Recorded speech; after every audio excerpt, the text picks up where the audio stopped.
The last passenger on Tuesday at 6:05 p.m., the Vermont 21 Express pulled into Boston Central Station 17 minutes late. When the conductor opened the door to the first car, he immediately sensed something was wrong.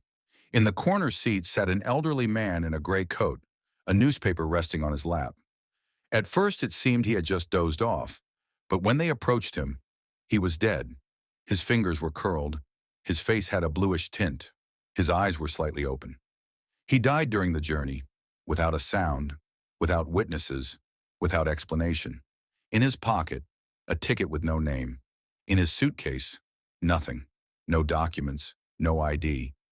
No one knew who he was, neither the passengers nor the staff. The police ruled the death natural, a heart attack. But one man at the station had doubts. Jonathan Clay, a former FBI agent, a private detective who sought peace but always found cases. This time, the case found him. The next morning, he was at the depot where the train was parked.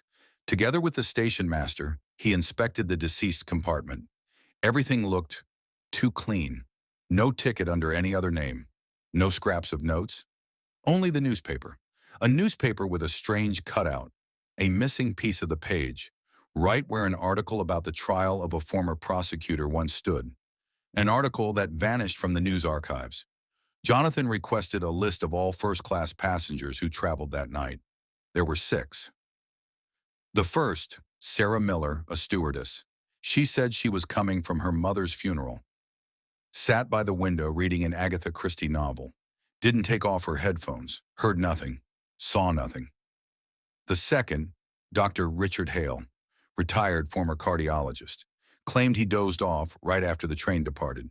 The third, and Brett Morgan, a traveling salesman, talkative and a bit cocky, said he saw everyone but didn't notice the deceased. Maybe he boarded after me, he said.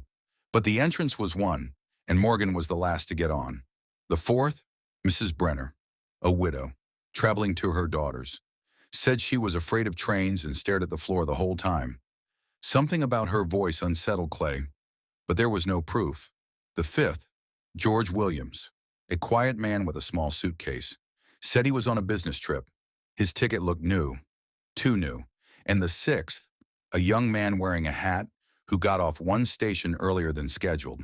He only left the last name, Reeves. None of them mentioned the deceased. Clay reviewed security footage from the intermediate stations. The deceased was nowhere to be seen, as if he never boarded the train, as if he had been planted there. But how? On the table beside the body was a cup of tea. It contained traces of a sedative, and on the neck, a tiny injection mark. Clay received an anonymous letter. Inside, a photo from a 1994 trial. In it, all 6 passengers. It turned out they were once witnesses in the case of a young man sentenced to life imprisonment. His name was David Lewis. Years later, it was revealed he was innocent, but he died in prison. David's father was the same dead passenger. He had gathered all the evidence, planned to publish memoirs, went to Boston to hand over the case to lawyers, but someone among them found out first and decided to stop him. Clay set a trap. He invited all 6 to a hotel conference room, with a voice recorder, police waiting in the next room, and silence. He laid out everything: motives, connections, past injustice. Then he said, "The real culprit is here, and I know who it is." Suddenly, the lights went out. A gunshot rang out. Screams. Someone fell. When the lights came back on, Brett Morgan was on the floor, wounded, holding a gun. Empty. "He tried to shoot Clay," said Mrs. Brenner, "but missed." But Clay looked her straight in the eyes. Number not him. He himself had become a victim. The real killer was the one who seemed least suspicious, the one afraid of trains, the one who thought it was all in the past. Mrs. Brenner was the prosecutor, the one who signed off on Lewis's case. Her name was missing from the article cut from the newspaper, and she had something to hide. She was arrested. Clay looked out the window. "The truth never disappears," he said.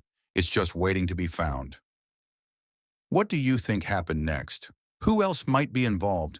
If you enjoyed this mystery, please subscribe and follow for more thrilling detective stories. Don't miss the next twist.